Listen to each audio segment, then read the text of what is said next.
Living together didn't bring us closer. Did the opposite. It stripped away the pauses and the distance that used to protect us, and suddenly there was nowhere for doubt to hide. I remember standing in the kitchen one night, listening to the hum of the refrigerator, feeling this quiet pressure in my chest, like I was holding my breath without realizing it. I don't know how to explain who I am in this story without sounding like I already know the ending. I didn't. I was confused more than hurt at first. I kept telling myself I was tired, overwhelmed, adjusting. I questioned my reactions constantly. Was I being paranoid? Was I projecting old fears onto a new situation?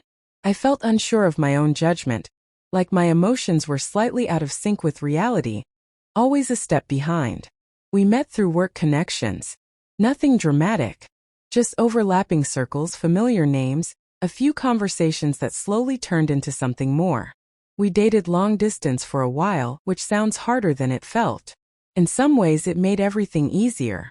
We planned calls. We scheduled weekends. There was intention in every interaction.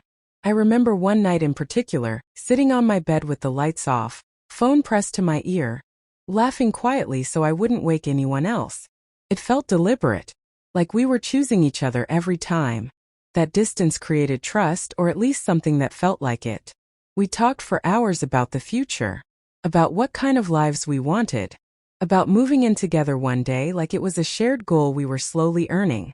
It felt mature, serious, safe.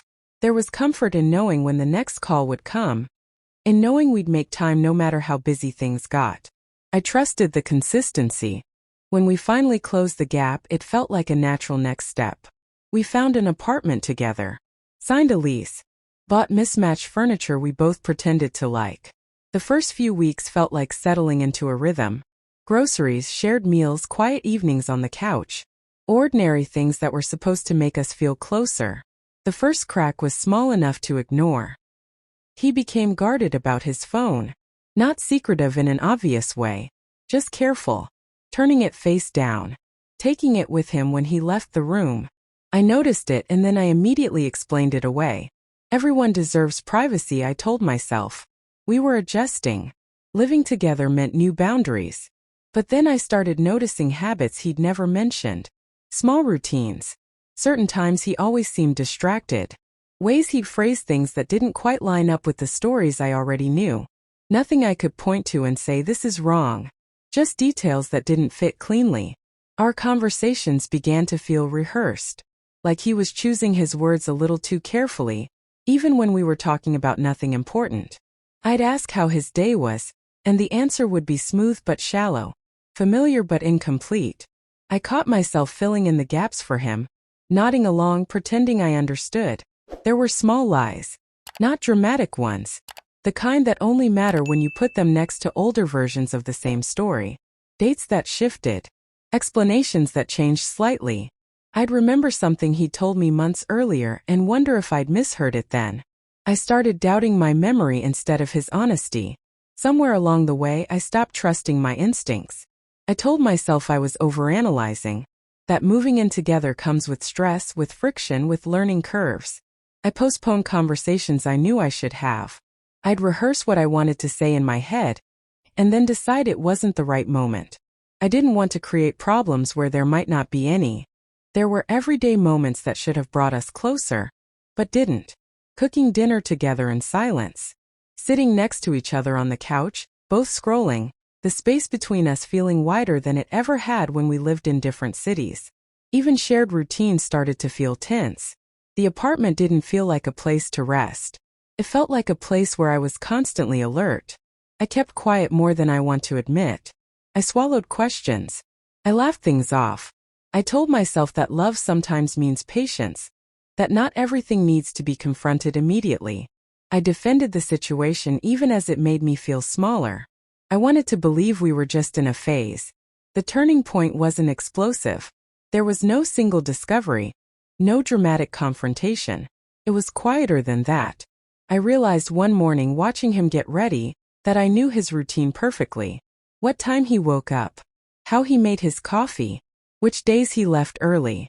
But I didn't feel like I knew him. Not in the way I thought I did. That realization sat with me longer than anything else. I wasn't uncovering secrets so much as noticing an absence. The illusion didn't shatter. It faded. And once I saw it, I couldn't unsee it. I started asking myself questions I'd been avoiding. Was I staying because I loved him, or because leaving felt too complicated? We had a shared lease, shared furniture, shared plans that were now woven into my sense of stability.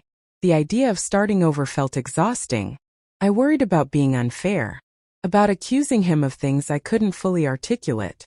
At the same time, I felt erased in small ways, like I was adjusting myself to fit around something that wouldn't name itself. I defended our relationship to friends while feeling increasingly alone inside it. That contradiction became harder to live with. By the time it felt routine, I wondered if I'd waited too long to name what was wrong, or if I was only noticing now because the distance was gone and there was nothing left to distract me. I even questioned whether moving in together had been the mistake, not the timing of it. Whether love can survive without full trust, or if trust is something you only realize you needed once it's missing. I don't have a resolution. I don't know if I fell in love with him, or with the version of him I never questioned. Understanding came slowly in fragments, not all at once. And I'm still sitting with that uncertainty. If you've lived through something like this, or see it differently, how do you think about trust when two lives start sharing the same space?